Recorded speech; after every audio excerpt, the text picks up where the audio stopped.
Hello, everybody. Scott Golden here with the Mid-South Wrestling Review for January 23rd, 1984. We continue to roll through 84. Hope to have all that up by the end of the weekend. That's the goal. Anyway, Landell starts off um, interrupting Terry Taylor and all of that, basically looking for extra attention.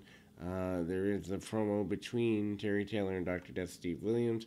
Williams is holding on to the medal for the television championship, the acknowledgement. Taylor kind of asks him about it. Williams says that he has it but forgot it in his bag. There's kind of the go behind there. Landell basically wants extra attention on himself, as is always the case. And then we go to Crusher Khrushchev and Terry Taylor from June 16th at the Superdome in a clipped format. Suplex over the top rope. Khrushchev's in control early. I hate the Superdome highlights, partially because they're highlighted matches, and I just don't like clipped matches, and partially because the lighting is horrible for it, and kind of one spotlight on the ring and hard to shoot. I understand why they do it, but at the same time it looks horrible. Anyway, sunset flip by Taylor and the then we kind of see the go behind and the front face locks by and reverse chin locks as well by Crusher Khrushchev. Khrushchev kind of trying to be on top of his game. Taylor several shots, manages quite a few punches, finally trying to get the television championship that he would have if not for having been injured and jumped from behind by the Russians prior to that whole angle. Flying forearm, kind of the five arm. 1, 2, 3. Taylor gets the victory there. Terry Taylor very excited to have won the television title, and as mentioned, he does manage to kind of convince the crowd that, in fact, he wants the medal. And again, as mentioned, the nature of that is that, in fact, Dr. Death claims not to have it. We go to the clips of the Superdome match between the Midnight Express and the Rock and Roll Express. Obviously, this is the $50,000 challenge there that has been hyped for quite a while. Also, post this match, not that I need to cover it a great deal, but the super date with the Rock and Roll Express is also covered there. Everybody's trying to get the Express and the Rock and Rolls to do right business. Obviously, the championship's on the line, and there's a lot of stalling. There's a lot of chaos there. Babyfaces take early control. Gibson and Morton beat up on Cornette, or actually beat up on Cornette's men. Match is more a brawl in the early stages, but obviously several weeks and months of issues between the teams make it okay for it to start as a brawl. Drop kick by Morton. Morton down with a monkey flip, and he's flipping him all over the place. If not for the lighting, I would say watching this match would be worthwhile. And if you're a person that isn't as bothered by bad lighting as I am, certainly worth going out of your way to watch. Momentary abdominal stretches and all of that. Eaton takes control early, and we again see kind of the hookups. And needless to say, that in fact Morton is in control for the majority of the contest. Things go to the outside. Cut off by the Midnight Express. They're using every illegal tactic they can. Back around, Bobby Eaton ping-ponging, and Dennis Condrey for that matter, ping-ponging around. The referee goes down quite a bit, and ultimately it's not going well. There's a fight into the crowd.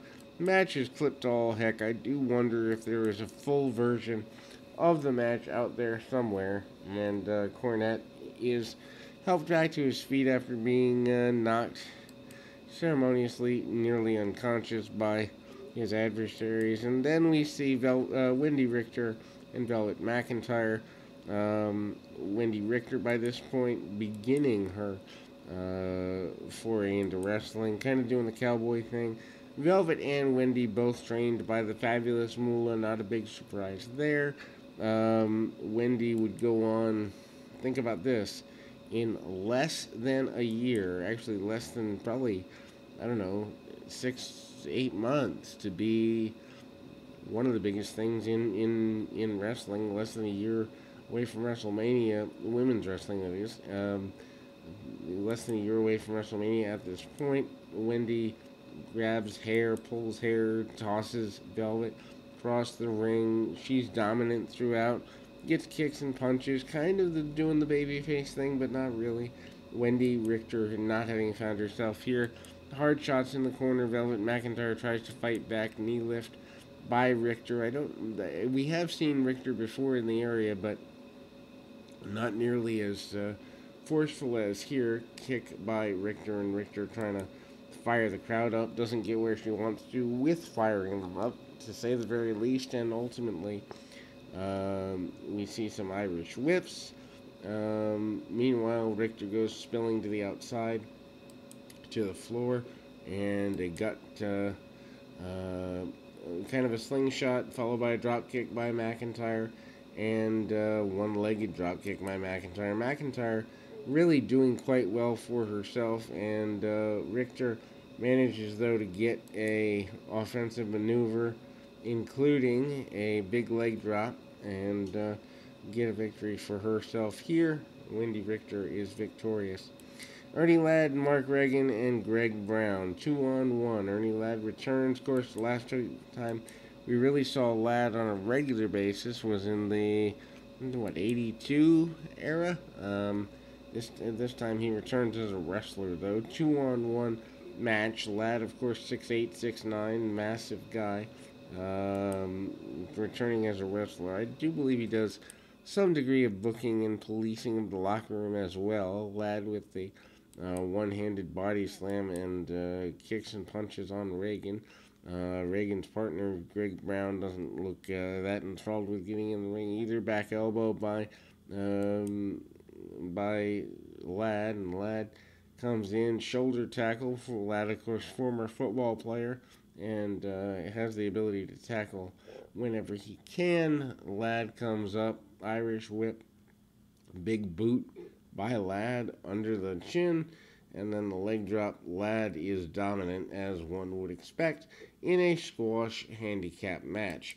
Rock and Roll Express and Duggan versus Khrushchev, Orton and Rose, 6-man tag team match. Not really sure what the point of this is other than to fill time. I mean, really, it doesn't serve a major purpose, to be completely honest. And so, kind of see the baby faces, serving some time up, and obviously the Rock and Roll Express in street clothes, kind of jeans sort of thing. Not the champions anymore at the taping of this particular match.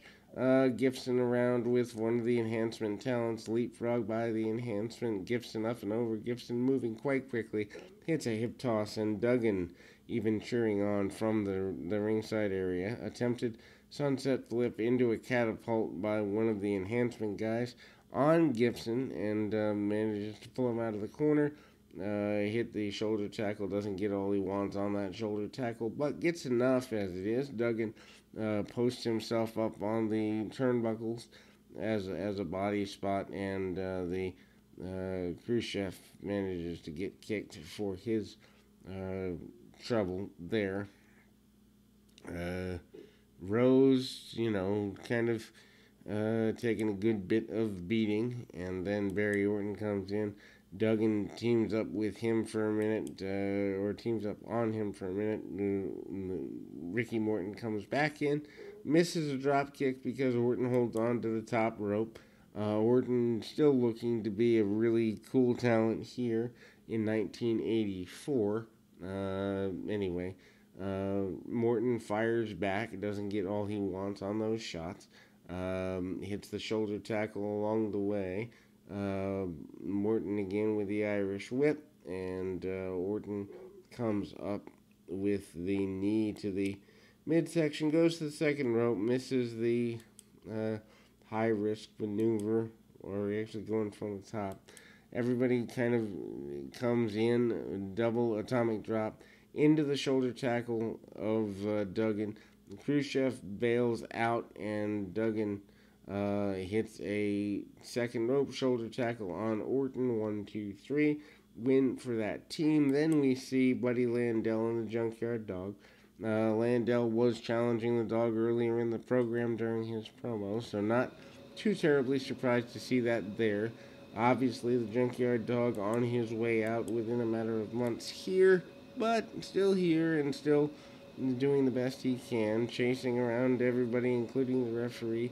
Buddy bails out and does the least amount possible, kind of stalling. Buddy's creeping back through the ropes, trying to get an advantage over the Junkyard Dog here.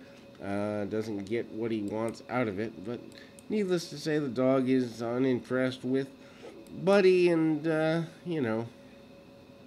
dog manages to do everything he needs to do. Big back body drop by the dog, and he hits all fours.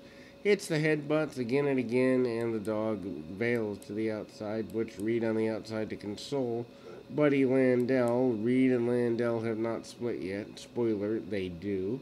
Spoiler on stuff 30, 30 plus years old. But anyway, Reed causes the distraction. Thump by the dog. 1, 2, 3. Gets a win over his adversary. And then we go to, with about 4 minutes and change left in the program, the Fantastics, Fulton and Rogers against Owens and Ed Sage. Not exactly a good match. Obviously, the Fantastics kind of, sort of overshadowed here because, well, they are alongside the Midnight Express, the Rock and Roll Express. Too many teams looking similar, at least I would think. Fulton and Rogers are a pretty good team, though. Rogers starts off, gets some ride time on one of the enhancement talents. Enhancement talent takes over with a few forearms, doesn't really do a lot of damage, but does enough to get things going his way. Body slam, Rogers manages to get things in his control, tags off to Fulton. Fulton comes in, throws on a few headlocks, and continues the heels continue the assault. Fulton comes in, and we do the kind of double deal there. Complete botch of the finish. Tommy Rogers was going for a power slam, doesn't get him up, actually just falls on the man, gets the pinfall from the falling on him, and that is it. We will be back with more right after this.